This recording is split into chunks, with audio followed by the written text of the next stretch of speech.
Senhor. Amém. Glória a Deus. Vamos para a aprovação. Glória a Deus. Abra sua Bíblia no livro de Oh, Deus. Mateus. Tem uma conta que se der aqui, ó. Mateus 24, versículo 12 e 13.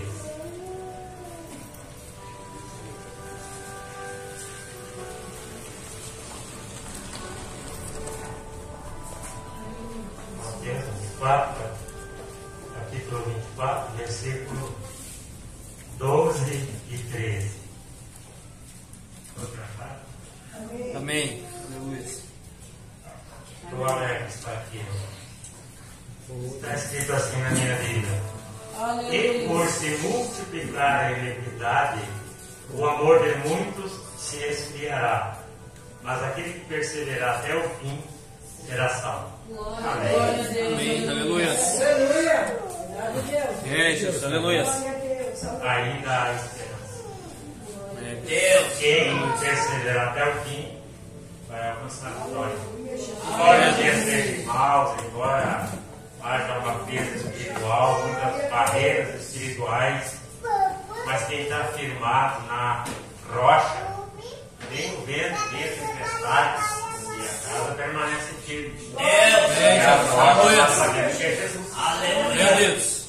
O capítulo 1 do livro de Gênesis, versículo 26, disse Deus: façamos o homem a nossa imagem, conforme a nossa semelhança. Aleluia. A imagem de Deus, irmão, não é qualquer coisa. Meu Deus. O Aleluia. Todo-Poderoso nos fez idêntico a Ele. E no 27 diz: e criou o Senhor Deus o homem, macho e fêmea os criou. E lhe deu poder sobre todas as coisas. E esse poder continua ativo na vida daquele que não é amigo de Deus, mas que tem Deus. Que tem Deus em sua vida. Porque Deus nos fez vaso e se propôs entrar em nós. E nós, como um vaso de barro para a glória do seu nome, É, Jesus. Ele Aleluia. começou a construir o seu edifício espiritual. Glória a Meu Deus. Deus. Ele deu conselho ao homem. Porque no capítulo 2 do livro de Gênesis, no verso 7, está escrito: e formou o Senhor Deus o homem do pó da terra, soprou nas suas narinas o fôlego de vida, e o homem foi feito alma vivente. Que são os dois predicados: alma vivente. Nós sabemos que existe corpo, alma e espírito, mas ali na criação era alma vivente. Dois predicados. A Bíblia fala no livro de Levítico, 17, capítulo 17, versículo 11, que a alma do homem está no sangue. Então, quando Deus sopra na narina do homem, naquele boneco de barro que ele formou com as suas mãos, quando ele sopra, o barro torna-se carne e a água do barro torna-se sangue. E quando Deus sopra, e alguns teólogos dizem que Deus então sopra a alma no homem, sopra o espírito no homem. Aleluia. Não. Deus deu livre-arbítrio ao homem. E ele aconselhou, está em Deuteronômio 28 ao 30, ele diz: eis que eu coloco diante de vós a bênção e a maldição. E ele dá um conselho: segue a bênção. Porque se tu seguir a bênção, tu vai te dar bem. Teus anos vão se prolongar, tu vai ser feliz nessa terra. Meu Deus. Aleluia. Mas no capítulo 3 do livro de Gênesis, nós descobrimos a escolha do homem. Diz a Bíblia, que Deus, ele, na virada do dia, ele vinha e ele palmilhava essa terra e ele conversava com Adão. Ele ia lá, perguntava: Adão, como é que tu tá? Tá bem, Adão? Porque ele tinha dito para Adão: vocês podem comer de tudo que tem nessa terra, vocês podem comer. Vocês podem desfrutar de tudo que tem aqui, porque isso foi feito para vocês. Só vocês não comam do fruto da árvore do conhecimento do bem e do mal. Aleluia, glória a Meu Deus. Deus. Foi o conselho que Deus deu. E agora, no capítulo 3, está a Eva passeando pelo jardim. Quando surge, né? Quando surge ali, né, simbolizado por uma serpente, o inimigo mortal de Deus. E ele vem e ele ludibria a Eva. E aí nós então entendemos a escolha do homem. Aleluia. A serpente diz: ah, mas é isso que Deus disse. Aleluia. É isso que Deus disse. Coloca a dúvida no coração da Eva. Quando a gente dá ouvido à serpente, a gente está sujeito a ser enganado, porque ela é astuta, né? Mas a Bíblia diz que aquele que é de Deus dá ouvido às coisas de Deus. Glória a Deus. Aleluia. Então, quando ela dá ouvido à serpente, a serpente entra então com o plano, o segundo, né? O plano número 2. Ela fala assim: não, Deus falou isso aí para vocês, porque Ele sabe que o dia que vocês comerem da árvore do conhecimento do bem e do mal, vocês vão ser igual a Ele. Era o desejo que estava no coração da serpente. Está lá no livro de Isaías, capítulo 14, Ezequiel, capítulo 28. Está o desejo da serpente de ser igual a Deus. Ela diz assim: eu subirei no mais alto das nuvens, serei semelhante ao Altíssimo. Meu O Deus. desejo estava latente, o pecado, irmão, está latente em nosso coração. Por isso que ele deve ser neutralizado pelo poder do sangue de Jesus. Aleluia. Glória a Deus. Então, Aleluia. no capítulo 3, nós então encontramos a escolha do homem. O homem decidiu, no seu livre-arbítrio, ele decidiu Glória a fazer o Deus. quê? Aleluia. Transgredir, desobedecer a Deus, um conselho de Deus. Meu Deus. No capítulo 4 vem a consequência de toda ação, tem uma reação. No capítulo 4 nós vimos a consequência da desobediência, da rebeldia da criatura de Deus. Meu Deus. Quando eles transgridem, eles se afastam de Deus, porque agora, no capítulo 4, nós vemos o primeiro homicídio. Caim mata Abel. Caim mata Abel. Quem estava em Caim e Abel? Aquela serpente que havia entrado na criatura humana. Tiraram Deus e colocaram o maligno. E o maligno agora, ele gera frutos. E ele está em Caim e Abel, dois irmãos. E Caim mata Abel. E agora Deus não pode vir mais para humilhar essa terra. Na virada do dia, Deus não pode vir mais conversar com o homem. Por quê? Porque o sangue de Abel clama da terra. O sangue de Abel clama da terra. Como eu disse, Levítico 17:11 diz que a alma do homem está no sangue. Então, a alma de Abel clamava da terra. Agora a terra estava contaminada e Deus, o Todo-Poderoso, Ele não poderia mais palmilhar essa terra. Meu Deus. Deus. Jesus. Aleluia. Lá no capítulo 6, Aleluia. o desejo entra no coração de Deus. Deus vê a iniquidade se multiplicar de tal forma. Aleluia. Deus vê que o homem agora se torna cruel, sanguinário. O homem agora não tem mais o amor que Deus havia colocado no seu coração. O homem agora é mau. No capítulo 6, no verso 5, a Bíblia diz que Deus se arrepende de ter criado a criatura. Meu Deus. Porque ele vê que o que ele criou não está praticando bem, está praticando mal. E no versículo 6, Deus diz que vai exterminar todo homem da face da terra. Toda criatura que tem corpo, Deus vai eliminar. Toda a vida da face da terra, Deus vai eliminar. Porque a criatura dele agora estava transtornada. A criatura que ele criou para o bem estava praticando o mal, a crueldade. Meu Deus. Mas a Bíblia fala no Salmo 101:6 que os olhos do Senhor procurarão os fiéis da terra.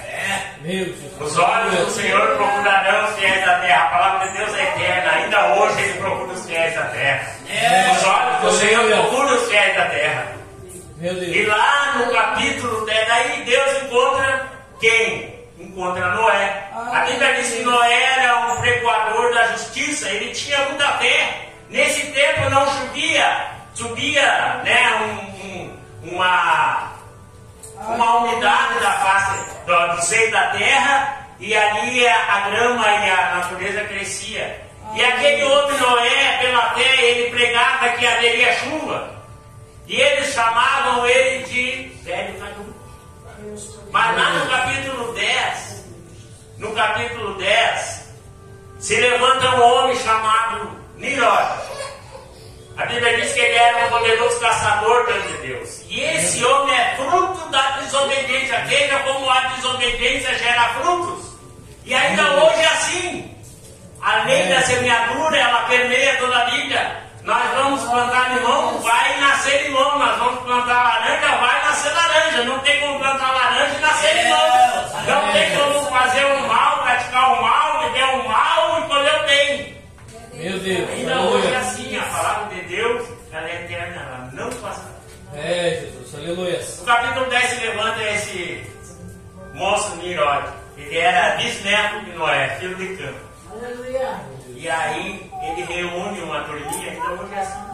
Ele reúne uma turminha e ele diz para a turminha dele lá, diz assim, olha, meu bisavô era um velho caduco lá, que né, ele adorava um Deus, que era um Deus sanguinário, porque o Deus dele, se ele não obedecesse aquele Deus mandava água e matava tudo. Então o que nós vamos fazer? Nós vamos levantar uma torre aqui e ela vai tocar no céu. E quando o Deus do meu bisavô, né, querer mandar água, nós vamos subir na torre.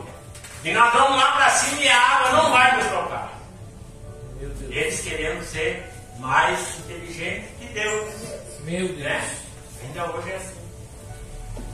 E aí Deus dos altos céus observa, né, a atitude deles. Nesse tempo não havia variedade de línguas, havia uma só língua, era uma língua universal, até porque nesse tempo os habitantes eram muito poucos na terra. Deus observa, então o que Deus faz? Deus usa uma estratégia, ele vai lá e coloca uma interpretação de várias línguas. E aí o que acontece? A torre, essa torre era chamada Torre de Babel, que quer dizer confusão de línguas. Né? Essa torre então cai por terra. Mas esse Nimrod, como eu disse, a desobediência ela vai gerando frutos. Esse Nimrod, ele edificou, ele fez a Torre de Babel, ali ele edificou muitos inimigos de Deus que até hoje estão em nosso meio. Ele também edificou os assírios, ele edificou os babilônios, ele foi criando coisas terríveis, inimigos, grandes inimigos, né, de Deus. E aí lá no capítulo 12, o coração de Deus pulsava. E Deus queria encontrar alguém que fosse suficientemente corajoso e puro para que continuasse a obra da redenção. Deus encontra lá no capítulo 12, Deus encontra Abraão. Né? Um homem lá, né, morava em Ur dos Caldeus, ele era bem financeiramente, só que era avançado de idade. Né? Ele era casado com uma senhora chamada Saraí, também adiantada de idade. Ela com 90 anos, ele com 95 anos. Deus fala com ele e diz, olha, sai do meio da tua parentela, sai do meio da tua cidade, sai do meio dos teus e vai para um lugar que eu vou te mostrar. E ele pela fé foi. Aleluia. E lá Deus falou com ele. E Deus disse para ele, olha, tu vai ser o pai de uma grande nação. Meu Deus, aleluia. A sua esposa riu por ela ser avançada de idade e por eles não ter filho. Ele murmurou com Deus, ele disse assim, mas Senhor, eu não tenho ninguém, eu não tenho filho, eu tenho só o meu servo Damasceno. Eu não tenho herança nenhuma, como é que eu vou ser pai de uma grande nação? Mas Deus falou para falar. Ele não teve determinado de Deus, a esposa dele, né, e a vida. E aí nós vimos a geração, vem Isaac, depois vem Jacó, e depois, né, vem os patriarcas. E nós vemos vindo lá no livro de Isaías, pode adiantar porque a hora tem passado. Lá no livro de Isaías, no capítulo 9, no verso 6, está escrito uma promessa: um menino vos nasceu, um filho se vos deu. E ele será chamado Maravilhoso, Conselheiro, Deus Forte, Pai da Eternidade, Príncipe da Paz. E lá, e aí a promessa está feita. A palavra de Deus é eterna. Né? No livro de Abacuque, no capítulo de número 3, nós vimos um clamor de Abacuque, dizendo: Senhor, aviva, apressa a tua obra no andar dos dias. Nós estamos sofrendo, Senhor, apressa a tua obra. Quando tu for orar, olha a oração de Abacuque dos dias de hoje. Diga ao Senhor: Senhor, apressa a tua obra. A tua igreja está sofrendo, a tua igreja está padecendo, a tua igreja está se esfriando, Senhor. Senhor, aviva a tua obra, apressa a tua obra no andar dos dias, Senhor. E lá no livro de Joel, no capítulo 2, versículo 28, então Deus, ele reafirma a sua promessa. Ele diz assim: e acontecerá que nos últimos dias derramarei do meu Espírito sobre toda a carne. Né? E no livro de Lucas, nós vimos a história então do Messias. O anjo visita Maria, uma mulher bem-aventurada.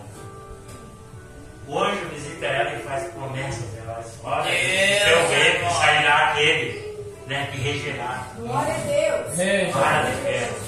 Aleluia. Né? E se cumpre a palavra de Deus, no tempo determinado de Deus, nasce o Messias. Está escrito no advento do Messias: nasce o Messias. Ele desce dos altos céus, deixa a sua glória e vem, e ele nasce numa manjedoura, num lugar simples, né, sem ter ninguém por ele, e ele começa a palmilhar esta terra. Veja bem lá, no capítulo 3, Caim matou Abel. Agora vem Jesus pregando a verdade, curando os enfermos, né, libertando os cativos, trazendo a palavra que liberta. Né? E Jesus vem palmilhando essa terra. E aí Jesus é condenado. Jesus é condenado por pregar o bem. Jesus é condenado por falar a verdade. Tu também vai ser condenado por pregar o bem. Tu também vai ser condenado por falar a verdade. Se tu não prega a verdade, tu não é condenado. Todos gostam de ti. Todos vão te bajular. Mas se tu pregar a verdade, eles vão te detestar. Mas deixa eu te dizer uma coisa. A irmã estava falando sobre as provações. E me veio o entendimento do Senhor. Nós somos indústria, nós somos fábrica, nós somos produtores de graça.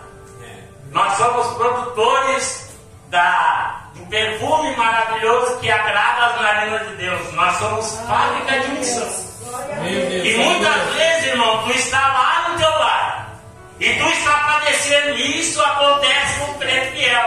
Às vezes ele não tem dinheiro para pagar a conta da água, às vezes ele não tem dinheiro para comprar o quilo de feijão, e ele está padecendo, e o vizinho do lado está olhando e olha e diz assim: mas aquele crente está passando por dificuldade e não para de dar glória a Deus. Saiba que o perfume que está exalando de ti, porque tu está sendo amassado, está indo lá daquele vizinho que vai dizer: opa, tem alguma coisa errada. E esse camarada aí tem um mistério aí. E agarra com Deus sofrimento, Deus está salvando, porque a Bíblia diz que sobre o Senhor foi levado todas, ele foi moído. E sobre ele foi levado todas as nossas eternidade. E a Bíblia diz que a igreja é o corpo de Cristo na terra. Então, tu é o corpo de Cristo, tu vai padecer. Meu Deus, né? Quando Moisés, Deus levantou Moisés para tirar o povo do Egito, Deus disse para Moisés: Moisés, eu vou te dar um tabernáculo para te reunir o povo. Tu faz assim, assim, assim, assim. Moisés fez, foi na presença de Deus: Senhor, está pronto, posso reunir o povo agora? Não, ainda não. Ainda não, agora tu faz os utensílios. Vai botar, vou te dar tudo, vou te dar o camarada que vai fazer, vou te dar a madeira que tu vai usar, vou te dar o lugar que tu vai colocar. Aí ele fez tudo como Deus mandava.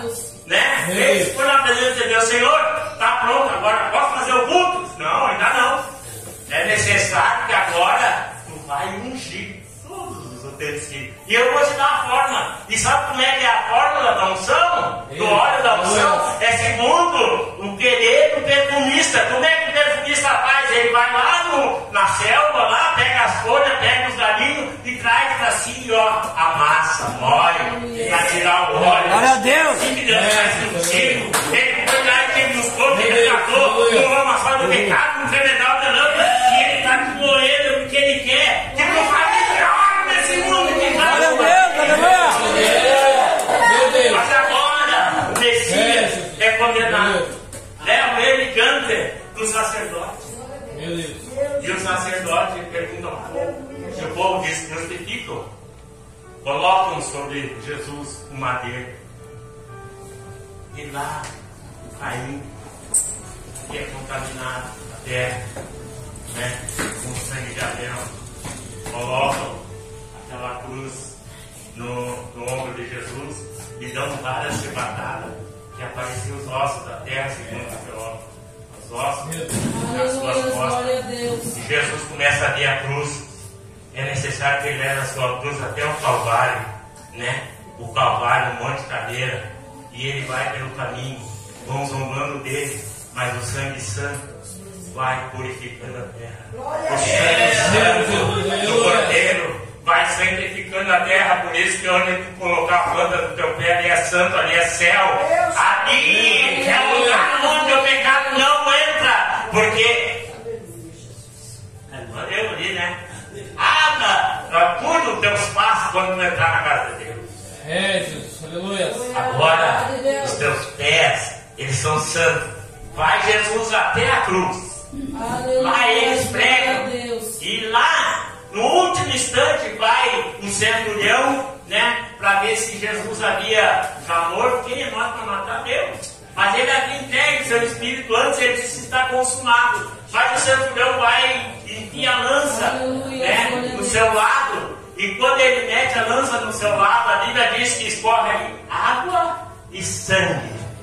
Água e sangue. E o que me veio na memória é que quando Deus levantou Moisés para tirar o povo do Egito, o Moisés que havia se criado dentro do palácio, ele era neto do faraó, ele fazia assim e tudo caía nos seus pés. Ele é igual para os outros, mas eu não sei nem falar.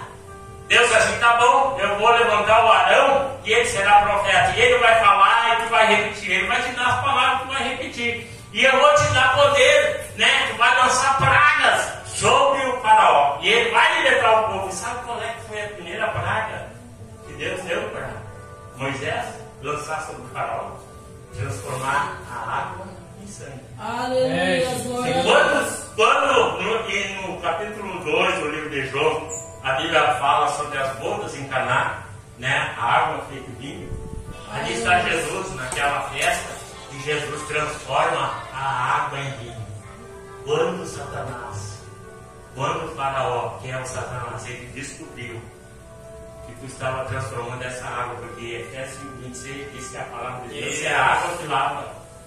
Quando ele vê que tu está transformando essa água em vinho, que é fé, João 15 diz que Jesus é a videira verdadeira. Aí ele começa a correr atrás de ti. Mas isso, Deus tem o controle de todas as coisas. A Bíblia diz que ele criou o bem e criou o mal. Quando ele começa a ver que tu está sendo apresentado fé na tua vida, transformando a palavra de Deus, tu está crendo, está transformando a água em vinho, sabe o que acontece? Ele começa a levantar muralhas. E aí começa agora a ser o bom perfume de Cristo. Glória! Deus e através da tua vida, Deus vai ganhar o vizinho da esquerda, o vizinho da direita, vai ganhar aquele que está lá no teu colégio, aquele que está lá no teu trabalho, aquele que é o teu amigo, né, onde tu reside. Tu vai ser moído. Amém? Mas eu vou continuar mais um minuto. É 9 horas. Eles pregam Jesus. Eles pregam Jesus. Agora Jesus entrega o seu Espírito. Aleluia. E diz a Bíblia que quando Jesus entrega o seu Espírito, o homem não compreende, apesar de que alguns soldados ali dizem assim: verdadeiramente ele era filho de Deus. Mas ele disse que ele viu a reação da natureza. A Bíblia diz que as terras se abriram, né? Meu Deus. O vento foi muito grande, né? E os montes se moveram e houve trevas sobre a terra. Por 3 horas de João, que houve trevas sobre a terra. Por que será? Porque nessas 3 horas de treva, foi quando Deus virou. Jesus disse: por que tu me abandonou, pai? Deus não suportou Deus suprindo seu filho. Nesse momento ele desce as profundezas do abismo. E ele vai lá. diante do Satanás. Quando ele entra, isso eu faço uma conjectura, isso quando ele entra lá nos infernos, na presença de Satanás, Satanás dá uma gargalhada. Né? Vem os demônios tudo, né? E eles vêm para se chegar diante de Jesus. Satanás dá uma risada, eu creio que Satanás diz assim: Jesus, eu te falei, está escrito, está expresso na Sagrada Escritura em Mateus 4. Quando tu estava no deserto, eu te ofereci os mundos. Eu disse, se tu dobrasse teu joelho e me adorasse, eu daria a ti todos os reinos. Tu não quis, agora tu está aqui, na minha mão, na minha presença, ele falando. E ele vem se chegando diante de Jesus. Só que a Bíblia fala, né, em Pedro ali, 2:22, a Bíblia diz que em Jesus não foi achado falta alguma e nos seus lábios não foi achado mentira. Quando nós não encontramos falta alguma, nós não encontramos mentira nenhuma, as portas estão fechadas, o demônio não pode entrar, o Satanás não tem legalidade, ele vem se chegando e chega de Jesus, ele é obrigado a parar, porque não tem como entrar, não tem porta aberta. João 10:9, Jesus disse: eu sou a porta, eu sou a porta, Jesus disse, aquele que entrar por mim salvar-se-á, entrará e sairá e achará a pastagem. E agora, Deus assim, traz Satanás, agora tu vem aqui e fica embaixo do meu pezinho aqui, que eu vou pegar de ti a chave do inferno da morte. Ele venceu, ele está com a chave do inferno da morte. Jesus é o vencedor, entre essas palavras.